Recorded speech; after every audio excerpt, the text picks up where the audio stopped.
Já pode ir, em nome de Jesus, amém? Glória a Deus. Pode aí, que ele merece.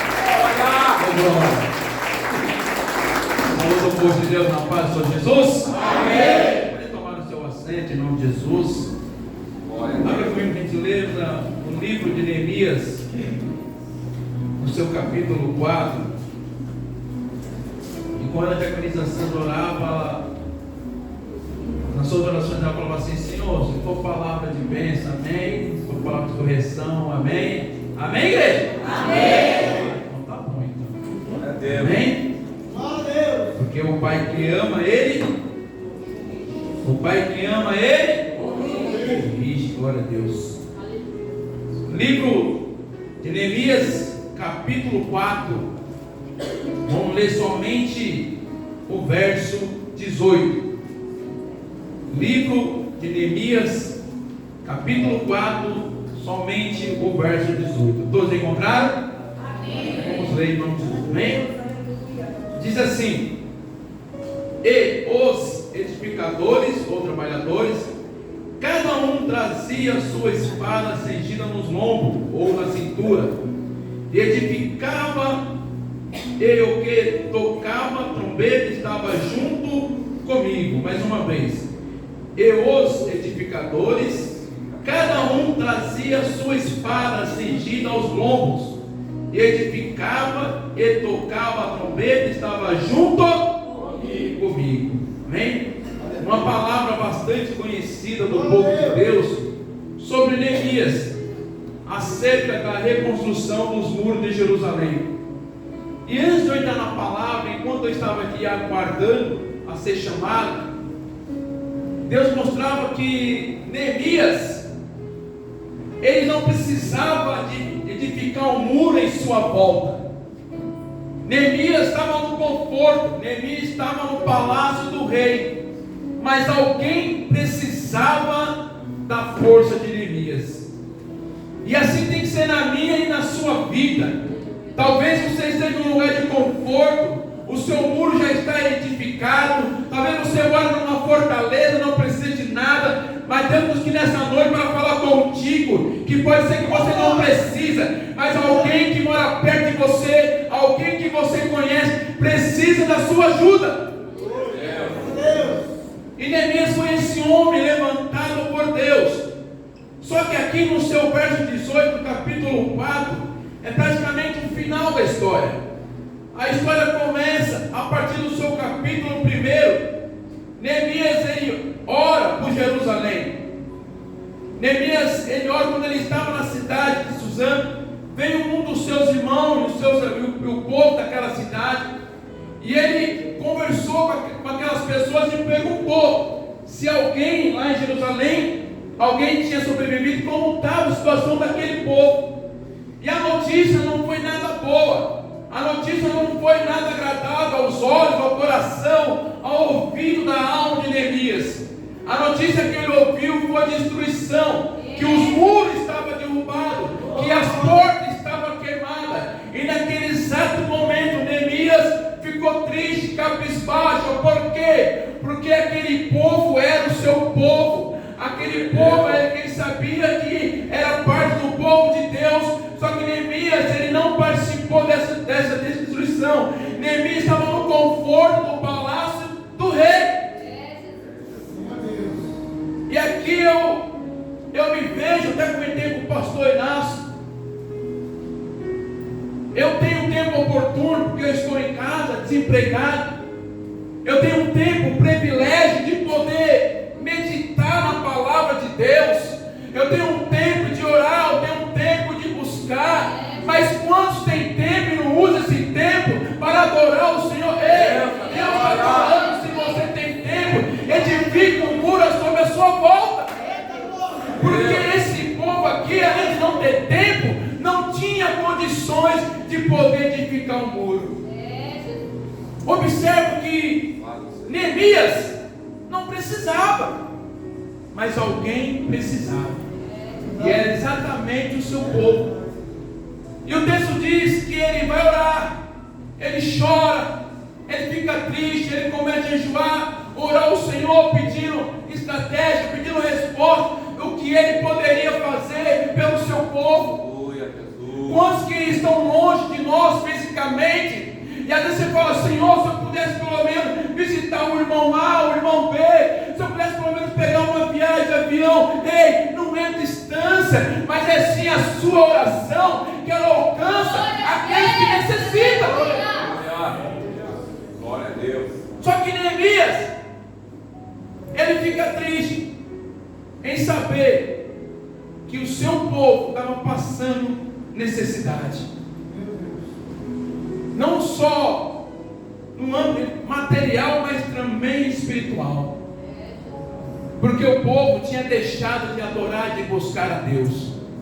E quando eu meditava nesse texto, eu lembrava do profeta Abacuque. Abacuque também não tinha culpa nenhuma pelo pecado do povo. Abacuque também não tinha culpa do que estava acontecendo. Mas Abacuque, ele se coloca diante de Deus e fala, Senhor, até quando o Senhor vai ver o seu povo padecendo? Senhor, até quando o Senhor vai ver o teu povo ali cabisbaixo, sofrendo? Então Abacuque, ele se coloca numa posição que não precisava aos nossos olhos, mas aos olhos de Abacuque, Deus, havia uma grande necessidade de orar e buscar pelo povo. E com Neemias não foi diferente, e comigo não pode ser diferente, e com a igreja também não pode ser diferente. Porque talvez nós estamos com a barriga cheia, mas tem muitos que estão com seu estômago vazio. Talvez a sua lamparina está bastante acesa, tem bastante azeite, mas muitos têm a lamparina, mas não tem mais o azeite. Deus, fala aí, Pai. Aleluia. Talvez a sua candeia está cheia de azeite, o seu pavio fumegando, mas quantos que não tem nem sequer uma candeia, quanto mais o azeite? E se eu tenho azeite, oh aleluia, e se você tem um azeite, e se você pode se transbordar na vida de alguém, não perde mais tempo, é tempo de buscar o tempo que foi perdido e ajudar aqueles que necessitam, assim como foi com Neemias. E o texto vai dizer que Neemias, ele fica triste, cabisbaixo, e ele volta para o palácio. E o texto diz que um dia o rei olha para Neemias.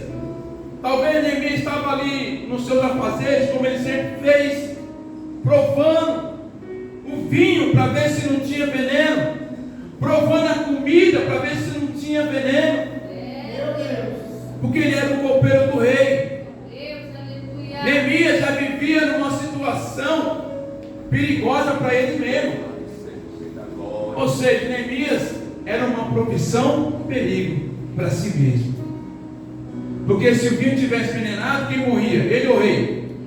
Neemias. Se a comida tivesse estragada, quem passava mal? Neemias. Mas ele tinha uma função de destaque no palácio.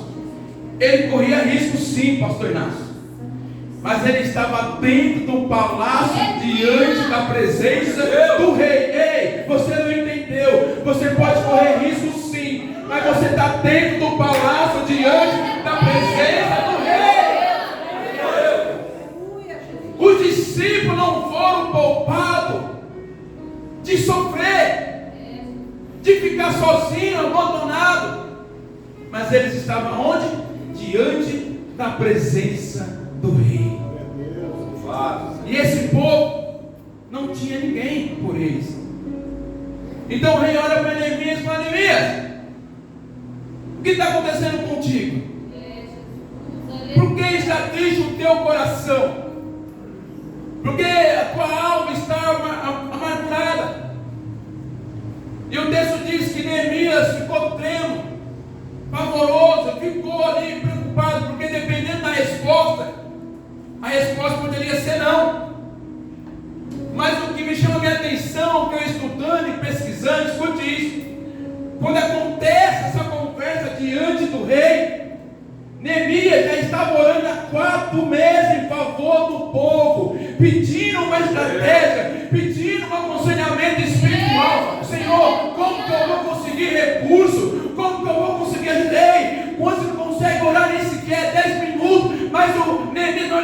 4 meses orando. 4 meses buscando uma resposta. Ei, aquele que ora, escute isso, aquele que busca tem resposta de Deus.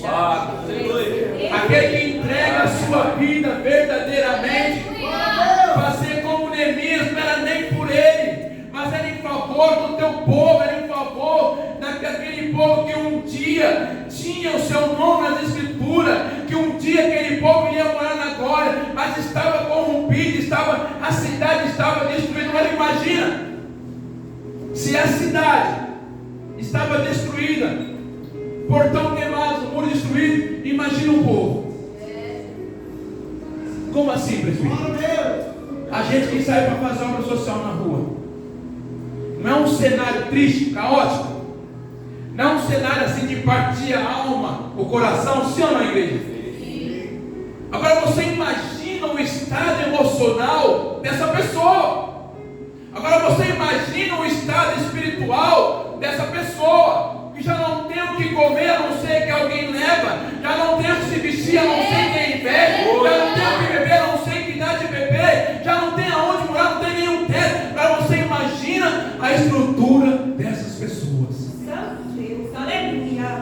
Mas Neemias estava como nós aqui nessa noite, num palácio, diante da presença do rei. Quem crê que é dessa maneira? Estava diante da presença do rei. E o texto diz que ele fala: viva o Senhor, rei, para sempre. Viva o Senhor, glória a Deus pela sua vida, rei. Meu rei, é verdade, o Senhor não está vendo mentira sobre a minha face. Verdadeiramente eu estou triste. Verdadeiramente, Senhor, eu não tenho nem dormido. Verdadeiramente eu não consigo nem sequer comer. Eu ainda provo vinho para o Senhor, eu ainda provo a comida, porque eu sou servo. E aquele que é servo, ainda triste, vem na casa de Deus servir ao Senhor. Neemias, ele não falou assim: não, hoje eu estou triste, hoje eu não vou para o culto, hoje eu não, muito pelo contrário. Ele servo que é servo, ele serve ao Senhor. Eu não posso deixar que a tristeza me abate, principalmente nós que somos obreiros. Eu não posso deixar que a tristeza deixe que eu ir ao culto porque eu estou triste.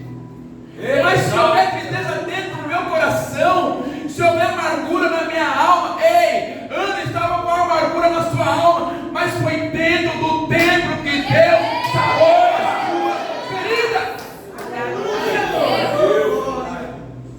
Porque quem é servo, serve. Qual pai aqui ou mãe que está triste, cabisbaixo e deixa de servir ao seu filho? Tem alguém assim aqui? Não tem. Porque aquele que é servo, mesmo triste, ele serve ao Senhor.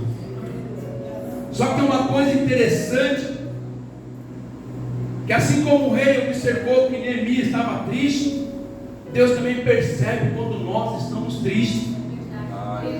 Às vezes com coisas que não faz nem sentido para nós, mas ficamos tristes. Salomão diz que tudo é vaidade, vaidade, vaidade, vaidade. Às vezes por coisas que não vale a pena, mas somos seres humanos, somos emotivos, temos emoção, e às vezes ficamos tristes. Deus da glória. E ele fala: ei, não teria como eu não ficar triste. As terras aonde eu nasci, meus pais nasceram, aonde eu enterrei meus pais, está tudo destruído, está em ruína, está queimado. Quem aqui outra hora Deus traz na minha memória, não tem um ente querido em algum lugar desse país passando por necessidade e resolveu enviar um pix, resolveu enviar uma cesta básica, resolveu enviar um pouco de roupa, porque você se compadeceu daquela pessoa, daquela alma. E Neemias, ele estava nessa função, nesse momento. E aí ele confessa ao rei, fala: rei, a situação é assim, meu povo não tem nem aonde morar. E Neemias falou aquilo com temor no coração. E a resposta veio imediata. Oi, Jesus. E o rei perguntou: o que eu posso fazer por você? Louvado seja Deus. Sendo que você não entendeu. E o rei perguntou: o que eu posso fazer por vocês nessa noite? O rei está perguntando: o que eu posso fazer por você nessa noite? Você já confessou o que você precisa. Você já falou o que você precisa. Talvez você venha aqui nessa noite para ouvir o não de Deus, mas Deus falou: ei, ouve um sim nessa noite. O que eu posso fazer por você nessa noite? E Neemias, ele falou: rei, eu preciso das cartas, eu preciso do alvará, eu preciso da documentação, eu preciso ter um passe livre para vir e voltar. E ele recebeu tudo isso. Por que ele recebeu? Porque ele orou a Deus. Quando você ora a Deus, crendo, ainda que passa 4 meses, como passou na vida de Neemias, ele não deixou de adorar e buscar a Deus.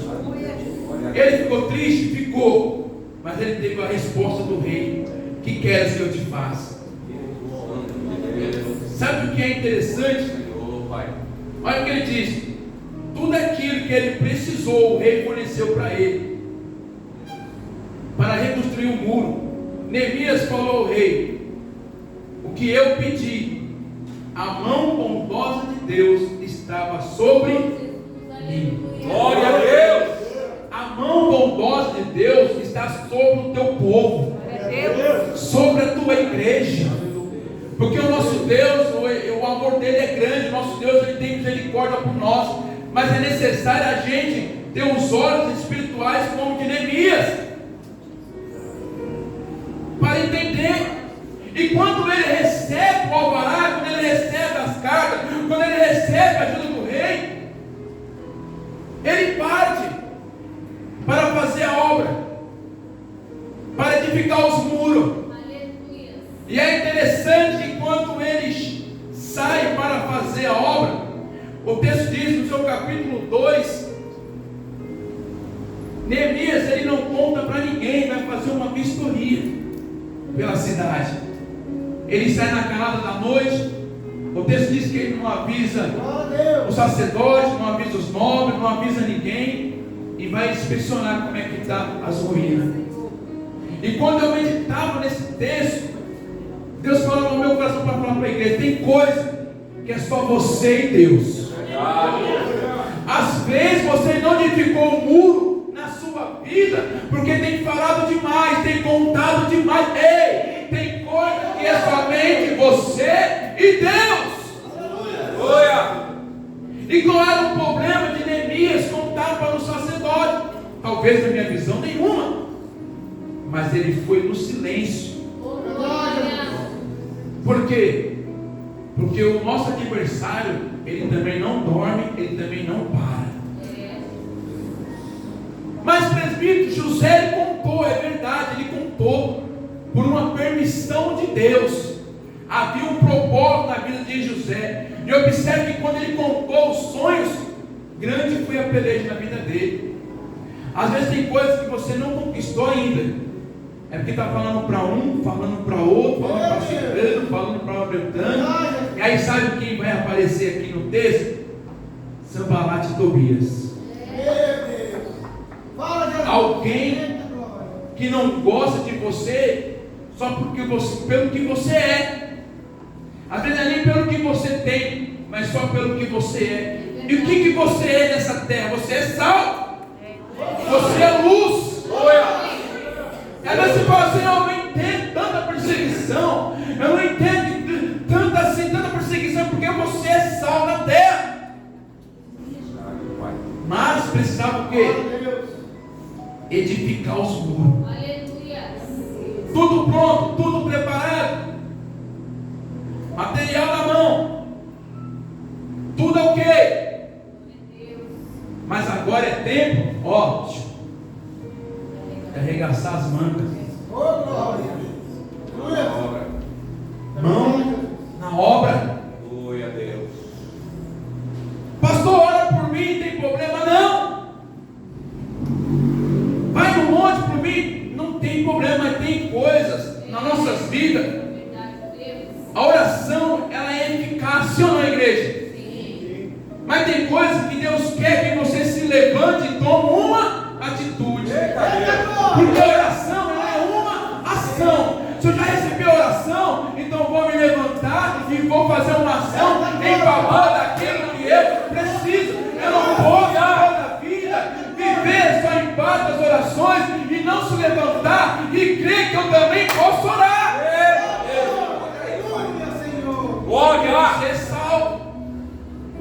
Você é salvo, você é luz. Ei, você tem azeite.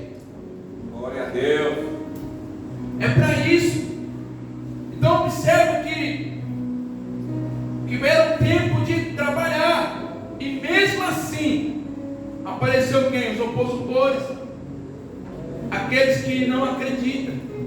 Porque você começar uma coisa, você tem ali, você faz o seu projeto, você começa e não sabe como vai ser o meio e o fim, por mais que você projete.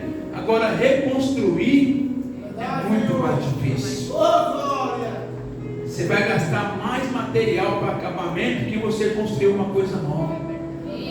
Olha aí, Pai. Reconstruir é muito mais difícil. Que reconstrução é essa, presbítero? Quando se de repente já olhou para você outra hora e não acreditou que a sua família poderia estar no culto hoje adorando ao Senhor. Quando se olhou para você e não acreditou que você é uma pessoa salva, é uma pessoa que é luz, uma pessoa que é sal na terra. Quando as pessoas duvidou de você, que você já era crente de fogo de palha, mas até hoje você está adorando, glorificando, exaltando o Senhor. Sabe por quê? Porque você acreditou em você mesmo. Não espere alguém acreditar em você. Acredite em si mesmo, adorando a Deus que você pode e você vai. Neemias não se deixou se levar pelas palavras. Porque às vezes a gente se anima com as palavras proféticas, sai daqui vitorioso, glória a Deus. Mas às vezes uma palavra de derrota, o que você faz? Você fala, puxa vida, é verdade. Não, tire esse pensamento ao contrário.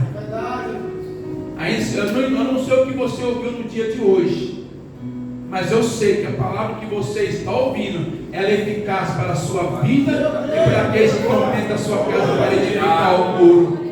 A palavra é viva e eficaz. Mas aí, presbítero, é necessário decreto, é necessário crer que Deus pode fazer. E ele se levantou como Neemias nessa noite. E o que acontece? Ele sai, vistoria os lugares que precisam ser arrumados e começa a grande obra. É fácil? Não. E começa uma grande obra. É só perguntar para os pastores se é fácil começar a obra. E pior, dar continuidade. Mas o que me alegra é que quando Neemias está tudo preparado, ele faz a vistoria, ele vê que dá para construir, que dá para arrumar, que tem um material, mas falta uma coisa. Ele convoca o povo. Eu me alegrei nesse texto, sabe por quê? A Bíblia diz que quando Neemias convoca o povo, todos estavam animados. Aleluia. Todos estavam aptos para reconstruir o muro. E o que eu aprendo aqui? Que é necessário é necessário a igreja ter bom ânimo para continuar ou reconstruir a obra que Deus colocou nas tuas mãos. Agora você imagina Deus falando assim: ei filho, se levante, vamos reconstruir. Aí você fala: não dá, Senhor, não consigo, eu não posso, ninguém me ajuda. Ei, Deus está mandando: levanta, toma a sua cama e anda. Aquele homem na beira do tanque, ele falou: Senhor, move, não tem quem me joga, quem me carregue. Jesus está falando assim: levanta e anda. Glória a Deus. O povo estava animado. Coisa boa você vir no culto e o povo já aplaudindo, o povo glorificando, o povo adorando. Coisa boa, o pregador está aqui falando e o povo dando glória a Deus. Aleluia, viva o Senhor para todos sempre. Coisa boa, o povo está alegre em Cristo Jesus. Aleluia. Irmãos, igreja, é tempo da igreja cingir os seus lombos e glorificar a Deus a todo tempo. Porque esse povo não tinha condições alguma e chegou ajuda. O povo estava animado. Eu até me lembrei daquele hino 115 que diz: trabalhar e orar na seara e na vinha do Senhor. Meu desejo é orar e ocupado eu quero estar, se na vinha do Senhor. O povo estava desse jeito animado. O povo estava assim, pastor Inácio, estava animado para fazer obra, para colocar a mão na massa e começar a edificar o muro. E foi assim que deu sequência. E mesmo assim, o povo estava edificando os muros. Tem uma coisa que nós precisamos aprender aqui hoje, nessa noite. Não importa quanto tempo você está pregando, não importa quanto tempo você está louvando, não importa quanto tempo você está evangelizando, não importa quanto tempo você está adorando, louvando, pregando, o inimigo nunca vai cessar de querer parar a obra que Deus colocou na sua mão. É por isso que temos que estar o quê? Estar vigilante, prudente. E nesse momento, quando o povo estava edificando o muro, tampando as brechas. Olha aí, tampar as brechas, igreja. Meu Deus. Que brecha é essa, presbítero? Eu não sei da sua vida espiritual, eu não sei da sua vida particular, não é do meu interesse, também nem quero saber, até porque eu não sou político, eu sou adorador de Deus. Mas eu não sei qual é a brecha que você está deixando. E Deus nessa noite está te dando material, ferramenta na mão para tampar as brechas. Então é noite de tampar as brechas, para que assim o muro fique edificado e todos que estão à sua volta vão poder sentir o quê? Seguro. A única vez que Davi quis ficar de repouso, descansando em guerra, meu irmão, não pode. Você não pode descansar em guerra. Você não pode tirar a espada, você não pode tirar o capacete em guerra. Você não está, Davi não estava no momento de lazer, Davi estava no momento de guerra. E Davi naquele momento diz o texto que ele vai querer descansar, num momento que não era oportuno. E quase que foi morto. O diabo, o nosso adversário, ele não cansa, ele não para. É por isso que tem que estar toda hora nós marchando, adorando, glorificando, cingindo o nosso vão, adorando o nosso, porque ele não para. O inimigo, ele não atacou Neemias, ele atacou o povo. Sabe o que eu aprendo aqui? Talvez você está com o seu muro edificado, mas alguém da sua família não está. Ele não te ataca, mas ele ataca os seus entes queridos, porque você está cingido. Ele não consegue te acusar, mas ele acusa os seus entes queridos. É por isso que nós temos que ficar o quê? Vigilante, para ajudar aqueles que precisam da nossa ajuda. Então Neemias, ele entende o seu propósito. E é necessário nós entender aquilo que Deus colocou sobre as minhas mãos, sobre nossas mãos. É tampar as brechas do muro? Vamos tampar.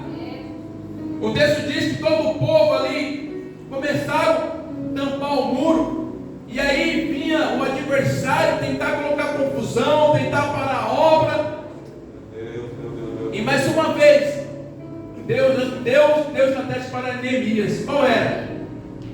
O povo estava animado, sim ou não, igreja? Sim. O povo orou, o povo estava feliz, estava contente.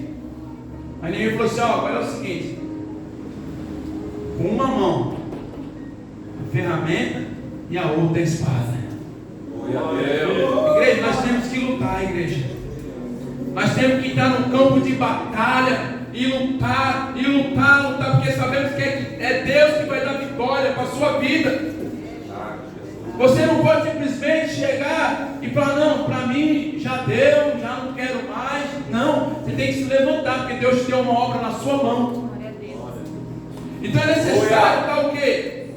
Uma mão na obra e a outra na espada. A espada aqui, ó.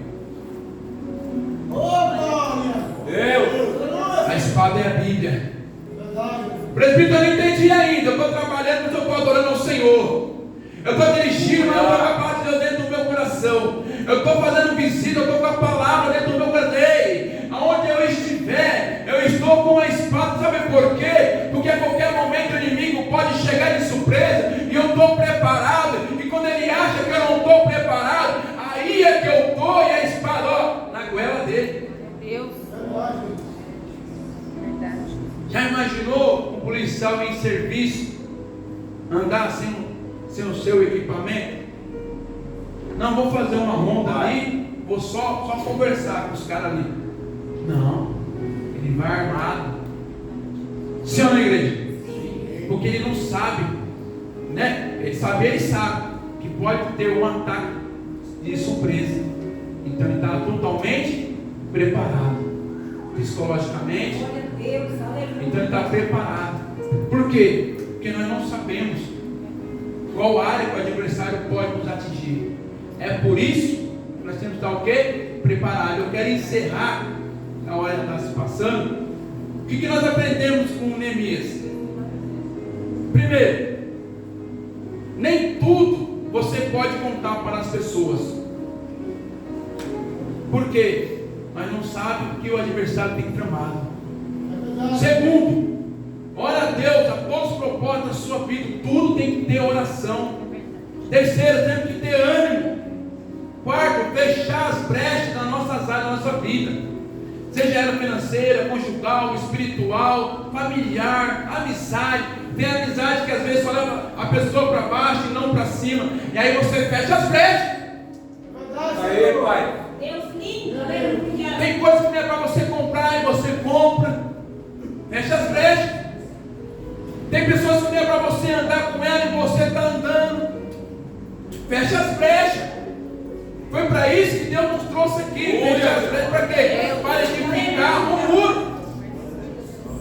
Então uma das mãos a obra e a outra a espada.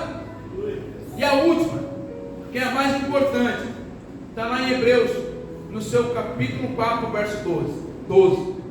Porque a palavra de Deus é viva e eficaz, e mais penetrante do que qualquer espada de dois gumes, e penetra até a divisão da alma e do espírito, e ajuda na aventura, e apta para discernir os pensamentos e intenções do coração. Se coloque de pé em nome de Jesus, igreja. Deus nos guia essa noite.